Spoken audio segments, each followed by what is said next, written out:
Floor Manager Group, très heureux de vous accueillir, de vous recevoir. Vous êtes ici chez vous. Chez vous, c'est sur l'un des 5 médias, celui d'Anews Sécurité. Nous sommes eh bien, au Salon des maires, un lieu incontournable, les incontournables d'Anews Sécurité, avec lui aussi les incontournables présents tout au long de l'année, de la saison, à nos côtés, avec notamment Fenech Security Talk, mais pas que. C'est le député honoraire Georges Fenech. Bienvenue, Georges. Bonjour, mon cher Jérôme. Alors, Georges, vous n'êtes pas venu seul, avec un maire, quelqu'un qui depuis 1989 est à la tête d'une ville des Hauts-de-Seine, le Plessis-Robinson. C'est monsieur Philippe Pemzec. Bienvenue, Philippe. Bonjour, merci pour votre invitation. 1989, sur une ville de 30 000 habitants, c'est pas anodin. Avec 72% de logements sociaux, non, pas tout à fait. C'est vrai que c'est une ville qui était communiste depuis 43 ans et que nous avons transformé, nous avons essayé d'en faire un havre de paix. Et aujourd'hui, c'est vrai que c'est la ville la plus sûre des Hauts-de-Seine, de la région Île-de-France, et c'est la 3e ville la plus sûre de France dans la strate des villes de 20 000 à 40 000. Ouais. Alors justement, avant qu'on puisse avec Georges rentrer un peu plus dans le détail, quand on parle de sécurité, on parle nous ici avec Anews Sécurité de continuum de sécurité, c'est-à-dire l'association publique-privée. C'est aussi des choses que vous avez pu développer, mettre en place au sein de votre commune, que vous avez dit sûr, et d'ailleurs c'est des chiffres qui parlent, c'est pas vos propos, c'est les chiffres qui parlent pour vous. Oui, il faut d'abord et avant tout une vraie police. On n'a pas hésité à faire le choix d'avoir une police nombreuse, d'avoir une police armée, d'avoir une police efficace, bien formée, présente sur le terrain, avec un système de caméras, puisque nous avons 240 caméras, plus 50 qui arrivent là très prochainement. Et parce que la vidéoprotection est un outil vraiment extraordinaire pour assurer, prévenir et puis aussi régler, élucider un certain nombre d'affaires. Donc nous avons eu une action vraiment déterminée en matière de sécurité. Et une fois que vous avez constitué ce socle fort, ensuite, bien sûr, vous travaillez avec les caméras de l'office, avec le secteur privé, avec la police nationale, bien évidemment. Mais on n'a pas attendu, puisqu'à l'époque, lorsqu'on a décidé de créer cette police, l'État était totalement défaillant dans le domaine de la sécurité. Et donc on a décidé, après un sondage, de créer notre police et de prendre de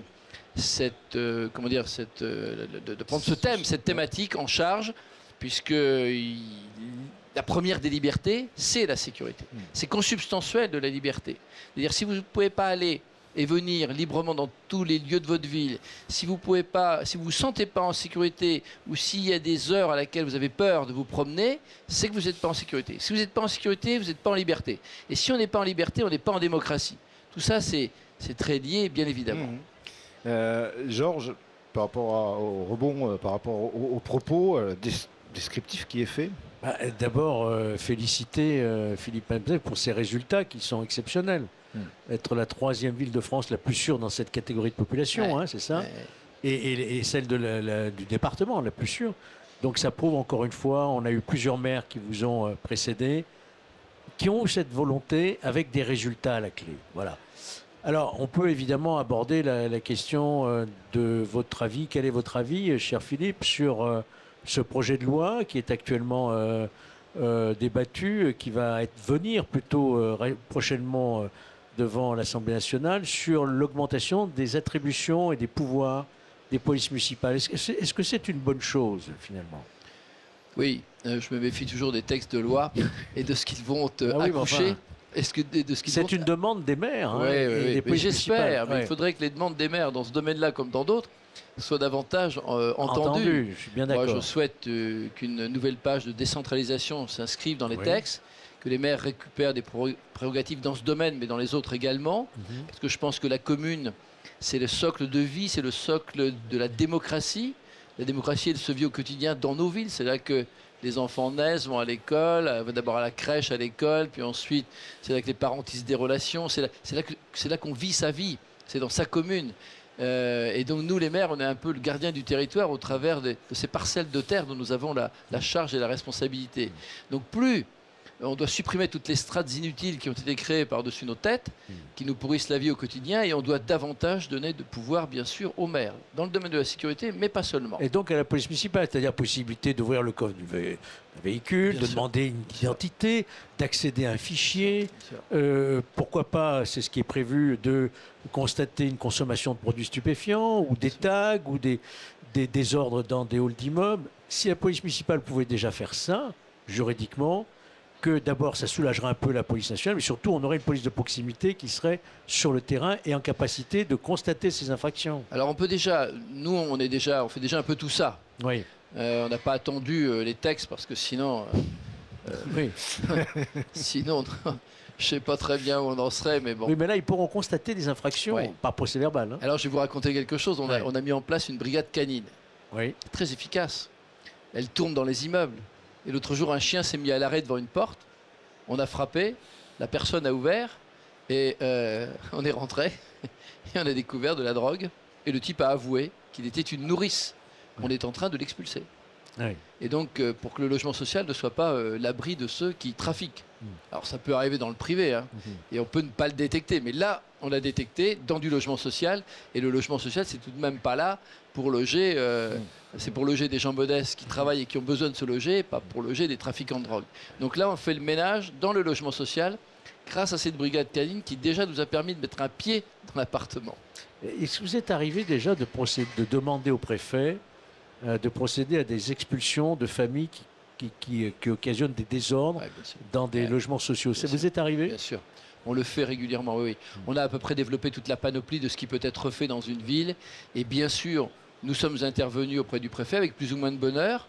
Mais là, on a un préfet très déterminé qui s'appelle Alexandre Brugère, qui est vraiment un type, oui, un préfet bien. hors pair, Hors pair. un préfet aidant, un préfet facilitateur, Mhm. à qui je rends hommage d'ailleurs, et qui nous aide, bien sûr, à lutter contre la drogue, le salafisme, l'entrisme islamique. Et donc, grâce à lui, on peut aller un peu plus loin aujourd'hui dans ce travail. Très bien. Ce que j'entends dans vos échanges et dans vos propos, ça me fait penser à cette phrase de Churchill qui disait « Mieux vaut prendre le changement par la main avant qu'il ne vous prenne par la gorge ». C'est un peu ce que vous avez pu essayer de mettre en place, c'est la philosophie que vous mettez en place? Bien sûr, nous les maires, on essaie de... C'est-à-dire quand on voit la France dans l'état où elle est, moi en tant que maire, je me dis, il faut vraiment que je combatte dans ma petite parcelle de territoire. Il faut que j'essaie de faire en sorte que mon territoire soit exemplaire, que les choses s'y passent bien, que la vie soit normale et maintenir un minimum de vie normale, de bien-être dans notre commune. Donc c'est notre responsabilité. Nous, là, les élus, on est là pour faire en sorte que nos habitants soient heureux et vivent heureux dans nos communes. Et c'est vrai que beaucoup de gens viennent au Plessis parce que la sécurité y est assurée. Donc moi, depuis longtemps, j'ai déjà assumé tout ça. Enfin, j'ai créé une police, c'est une police nombreuse, avec un système de vidéoprotection. Il faut quand même savoir que beaucoup de villes, on l'a vu pendant la crise des banlieues, ont des caméras. Mais en réalité, ils enregistrent de l'image, ils stockent de l'image, mais ils n'ont pas de poste de vidéocontrôle. Ça sert à rien finalement, enfin ça sert pas à grand chose d'avoir des caméras. Nous on a des types qui sont là 24 heures sur 24, 365 jours sur 365, Noël, Nouvel An, enfin tous les jours de l'année, et qui surveillent ces caméras, et qui surveillent la ville. Et lorsqu'ils détectent quelque chose qui est anormal, aussitôt on envoie une brigade avec une voiture, et dès que le type qui est surveillé par les caméras pénètre dans la maison par exemple, ou dans un appartement, hop, la petite brigade intervient et on chope le type. Ça nous permet de faire de la prévention. Voilà, donc on a déployé tout ça depuis très longtemps. On espère que très vite l'IA va pouvoir être utilisée, c'est-à-dire que ça permet de détecter des groupes un peu suspects et donc d'intervenir encore plus rapidement et plus efficacement. Voilà. C'est pas la première fois qu'un maire nous fait cette remarque. Ouais. De pouvoir utiliser une IA dans les logiciels, notamment de caméra qui peut permettre de détecter des comportements suspects. Absolument, absolument. Et c'est ce que l'on fait, nous, déjà depuis longtemps. C'est pour ça qu'on a des résultats qui sont ce qu'ils sont. Très bien. On a aussi, avant de conclure un peu, mais on a aussi compris que vous avez associé la sécurité avec le bien-être. C'est une ville qui est fleurie? C'est une ville qui... Alors, c'est une ville propre. Il n'y a pas de tag.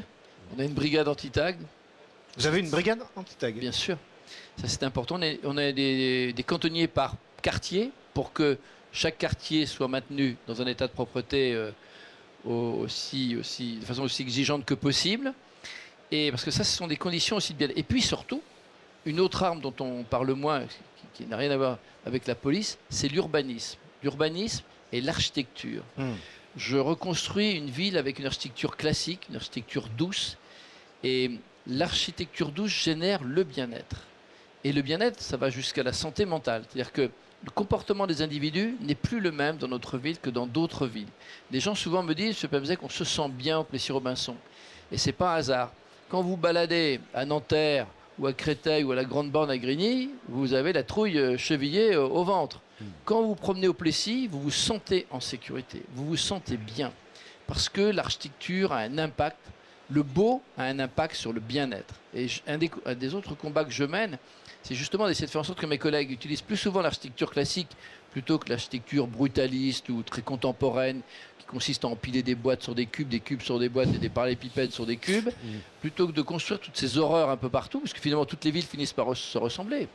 Regardez, Bordeaux était une ville magnifique au centre, mais tout autour, une architecture très belle. Juppé, enfin le maire s'est employé à construire des horreurs plus moches les unes que les autres. Et aujourd'hui autour, c'est l'enfer. Ça ressemble à rien. Mais c'est vrai autour de toutes nos belles villes anciennes. Et donc, moi, j'ai hérité, j'ai été élu maire d'une petite ville de banlieue et j'ai décidé de faire de cette parcelle de terre, cette parcelle de banlieue, une ville à part entière, un village à part entière où il fait bon vivre. Et l'architecture et l'urbanisme est évidemment une source de bien-être considérable. Quand vous aviez ces grands ensembles avec ces vides au milieu, ces vides qui génèrent la désespérance, ces jeunes qui descendent d'une cage d'escalier, qui se retrouvent, qui n'ont d'autre chose à faire qu'à se regrouper et aller faire les cons en pétant ou en mettant le feu aux voitures du coin ou au centre commercial du coin, nous on a cassé cet urbanisme, c'est plus du tout ça.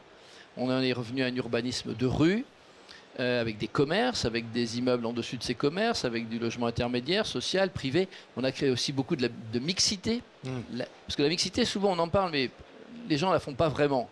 Nous, vraiment, quand on fait un programme, on mixe les types de logements pour qu'il n'y ait plus de ghetto et que les gens soient plus heureux ensemble.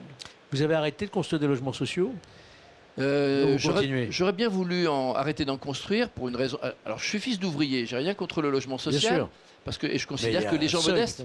Oui, mais il y a des seuils. Alors, moi, je suis à 35%. Oui. Mais je vais essayer de descendre un peu parce qu'aujourd'hui, l'État, malheureusement, prend le logement social pour du logement poubelle. Et on nous loge toute l'immigration que l'État ne sait plus où les mettre. Donc ils les mettent dans des hôtels, puis quand ça finit par leur coûter trop cher, ils finissent par nous les balancer dans nos villes. J'ai failli hériter il n'y a pas longtemps d'une famille d'Afghans recommandée par Terre d'Asile. Alors autant vous dire que je n'ai pas besoin de poseurs de bombes chez moi. Donc j'ai refusé, j'ai fait voter la commission, j'ai refusé ce dossier.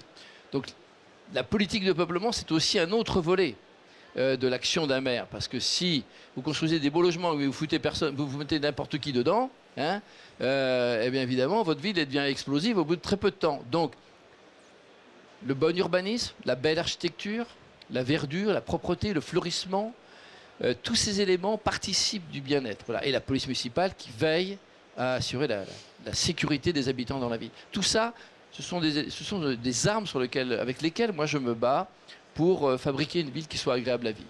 Est-ce qu'on pourrait parler du miracle Le Plessis-Robinson ? Franchement. Ça serait prétentieux et je ne le suis pas, oui. Mais ça sera ma modeste vanité, c'est d'avoir réalisé une ville où il fait bon vivre, parce que je crois que j'ai réussi à créer un modèle d'urbanisme, oui, et d'architecture. Oui. Ouais, c'est vrai. Et je pense que la sécurité est une chose, le peuplement en est une autre, mais la belle architecture et l'urbanisme sont fondamentaux dans ce... Et avec une conséquence directe sur le bien-être des habitants. Bien sûr, bien sûr. Formidable. C'est effectivement.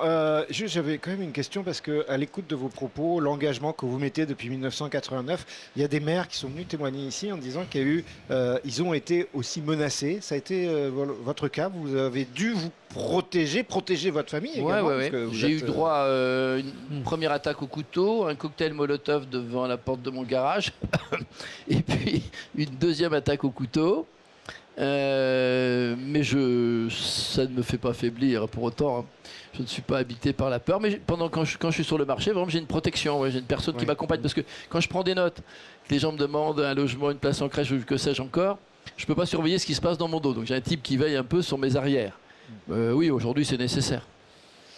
Très Très bien. C'est cité. En tous les cas, on aura compris que si vous ne connaissez pas la ville du Plessis-Robinson dans les Hauts-de-Seine, vous pouvez y aller. Peut-être que finalement, elle pourrait arborer ou prendre comme étendard ce que Baudelaire disait. Ici, tout n'est que luxe, calme et volupté.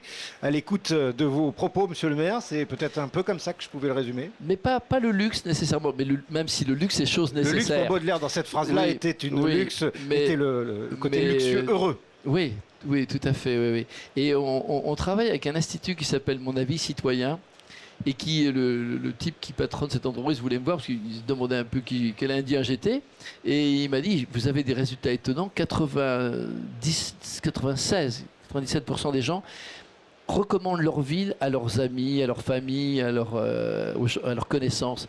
Et ça, c'est quand même un sondage extrêmement intéressant et révélateur. Eh bien, écoutez, prenez-le positivement. Il est pour vous. Merci beaucoup, Georges. Merci, encore une fois d'avoir été. Philippe.